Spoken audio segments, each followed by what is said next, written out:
Mais tout à l'heure, j'avais mis une robe longue. Alors oui, elle était près du corps.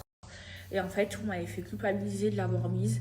Et quand je suis arrivée, genre la première heure, je me sentais trop mal parce que je recevais que des messages d'insultes en mode ouais, ça y est, Ramadan est fini, tu peux faire ta folle. De toute façon, tu nous fais croire que tu t'es repenti, mais en fait, t'es qu'une pute. Enfin, des dingueries, des dingueries.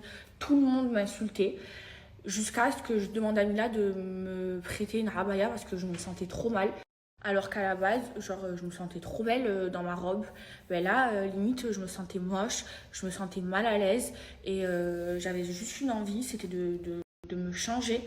Et genre, je vous jure, la première heure par rapport à ça, j'étais trop mal. Après, ça allait mieux, parce que je rigolais avec mes copines et tout. Mais je me sentais trop mal. Alors déjà, je vous explique. Quand je vous dis que je me suis repentie, je me suis rapprochée de Dieu, c'est vrai. Par exemple, avant, d'ailleurs, je vais répondre à l'autre bouffon de blogueur là, qui a fait des vidéos sur moi, qui a mis toutes les vidéos où je disais à chaque fois que je faisais le ramadan et tout. En fait, je vous explique. Avant, attendez, il y a mon chien. Voilà, je vais me justifier surtout. Donc en fait, avant, comme l'année dernière et l'année d'avant, depuis que je me suis installée à Dubaï, je faisais ramadan. Et pendant le ramadan, je faisais la prière. Mais dès que le ramadan il finissait, j'arrêtais la prière et je vous jure, le lendemain de l'Aïd, j'étais en boîte de nuit en train de faire la fête et en train de boire de l'alcool. Et là, cette année, je faisais la prière. Mais dès que le ramadan il finissait, j'arrêtais la prière et je vous jure, le lendemain de l'Aïd, j'étais en boîte de nuit en train de faire la fête et en train de boire de l'alcool. Et là, cette année, c'est pour ça que je vous dis oui, je me suis rapprochée de Dieu et je me sens mieux comme ça. Cette année, j'ai pas arrêté de prier. Je fais toujours la prière. Et là, j'ai pas envie de sortir, j'ai pas envie de boire de l'alcool. Cette année, j'ai pas arrêté de prier. Je fais toujours la prière. Et là, j'ai pas envie de sortir, j'ai pas envie de boire de l'alcool. Alors, je dis pas que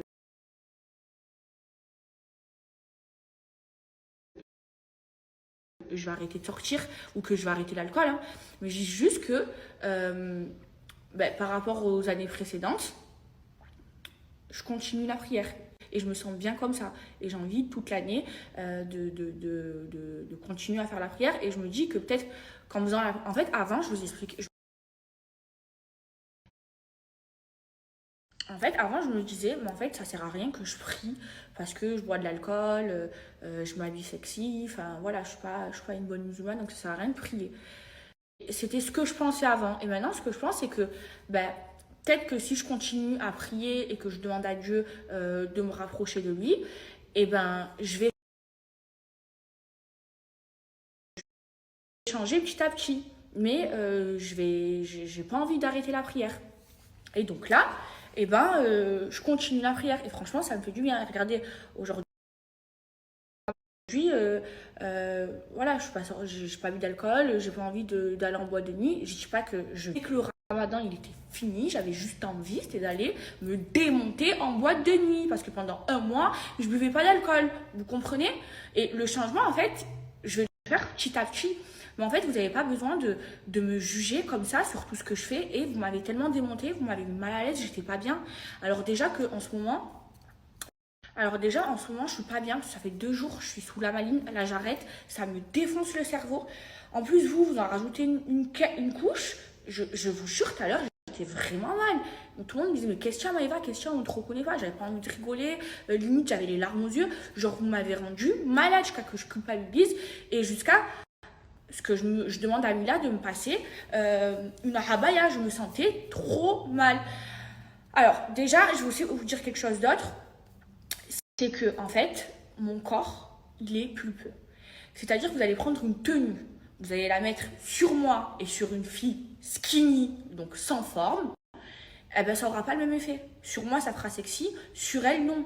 Sur moi, ça fera vulgaire, sur elle, non. Parce que mon corps, il est pulpeux. Vous voyez ma robe, là, que j'ai mise tout à l'heure, elle n'est pas vulgaire, enfin, je veux dire, elle n'est pas décolletée, elle est longue, alors oui, elle est près du corps. Mais en fait, elle fait sexy sur moi parce que mon corps, il est pulpeux, mon corps, il est sexy. Si vous mettez la même robe que moi à une fille skinny et une fille sans forme, et ben là, ça fera pas sexy ou ça fera pas vulgaire. Vous comprenez ce que je vais vous dire? Et je vous jure que c'est vrai. Et ça, vous savez quand est-ce que je me suis rendu compte? C'est quand j'ai fait le dressing de Ilona. On mettait les mêmes tenues, elle et moi. Sur moi, ça faisait vulgaire. Sur elle, pas du tout. Pourquoi? Parce qu'elle et moi, on n'a pas les mêmes formes et que moi, j'ai des formes. Vous comprenez ou pas? Et en fait, alors oui, j'ai changé spirituellement, mais jamais je vous ai dit que j'allais me voiler, que j'allais... Non, je ne suis pas prête. Je vais pas vous mentir. Et il y en a d'autres qui disent oui, elle fait ça pour avoir plus de communauté ou je sais pas quoi. Non, en fait, si vous voulez, je vous en parle pas, j'arrête de vous en parler. Mais c'est juste que moi, je vous raconte toute ma vie. Et c'est pour ça que je vous raconte ça aussi, en fait. Je ne comprends pas. Et en fait, et quand je vous dis oui, je vais changer la façon dont je m'habille, je vais pas arrêter genre de mettre des vêtements près du corps parce que j'aime ça. Mais c'était en mode avant, je me snappais en sous-vêtements. Avant, oui, je me mettais en dessous, je me snappais en string, je me snappais en soutien-gorge. Et là, ben, je le ferai plus. Maintenant, de mettre une robe longue, moulante, je vais pas arrêter de le faire. Vous comprenez? Mais y a des choses qui vont changer sur moi, comme le fait de plus me taper en sous-vêtements, le fait de ne pas montrer mon corps toute la journée. Avant, vous regardez mes stories, moi je le vois, parce que vous savez, j'ai les mémories là d'il y a un an. Je le vois. Des fois, et là, comme j'en ai pris conscience, je me dis, ah ouais, je montrais ça quand même. Je me montrais normal en dessous, en soutien-gorge, je montrais mon corps toute la journée. Ça, c'est quelque chose que je ne ferai plus. Maintenant, je ne vous ai jamais dit que j'allais me voiler et que j'allais complètement changer de style. Non, je vais continuer à mettre des robes moulantes, mais par exemple, si je mets une robe moulante, il va falloir qu'elle soit longue ou alors qu'elle soit pas décolletée. Je vais plus mettre de robe ras ici très très courte et décolletée. Ça, c'est quelque chose que je ne ferai plus. Maintenant, je ne vais pas m'arrêter de mettre quelque chose de moulant. Et après, c'est pas ma faute si quand moi je porte quelque chose, et ben ça fait sexy parce que j'ai des formes. Ce n'est pas ma faute. Parce que si une personne skinny, elle porte la même chose que moi, et ben ça fera pas sexy parce que malheureusement, malheureusement, parce que cette personne et moi, on n'a pas les mêmes formes. Moi, vous savez, même si je mets quelque chose de complètement ample, et ben ça fera sexy parce que j'ai des formes. Bref, voilà, j'ai plus envie de mal me sentir. Là, vraiment, ce que vous m'avez fait ressentir cet après-midi, vous avez failli gâcher mon Aïd et mon après-midi. J'étais vraiment mal, je culpabilisais. Et avant, j'étais pas comme ça. Et là, j'ai l'impression que vous êtes trop rentré dans ma vie et vous me faites de plus en plus culpabiliser. Je vous jure, j'étais pas bien. Bref, j'allais faire ma petite toilette et tout. En plus, je suis pas trop le moral parce que voilà, ma cicatrice, ça fait moche, c'est en plein milieu du visage. Alors, je suis contente parce que j'aurais plus la cicatrice d'avant. Mais là, vous voyez, j'ai des croûtes et tout partout. Ça fait dégueulasse, ça fait chum. En plus, les cachets que je prenais, ils m'ont rendu ouf, vraiment. Genre, j'étais une loque pendant 2 jours. Là, j'ai arrêté aujourd'hui, j'en ai pas pris. Voilà. Allez, je vais aller faire ma petite toilette.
Mes bébés, je viens de me démaquiller et tout, et j'ai une migraine, mes bébés.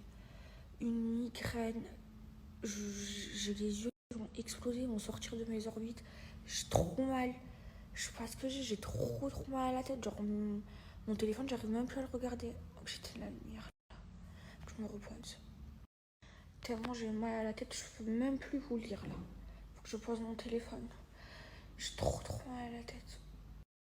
Tellement j'ai mal à la Tellement j'ai mal à la tête, mes bébés. J'avais un code à vous donner. J'ai même pas la force. C'est impossible.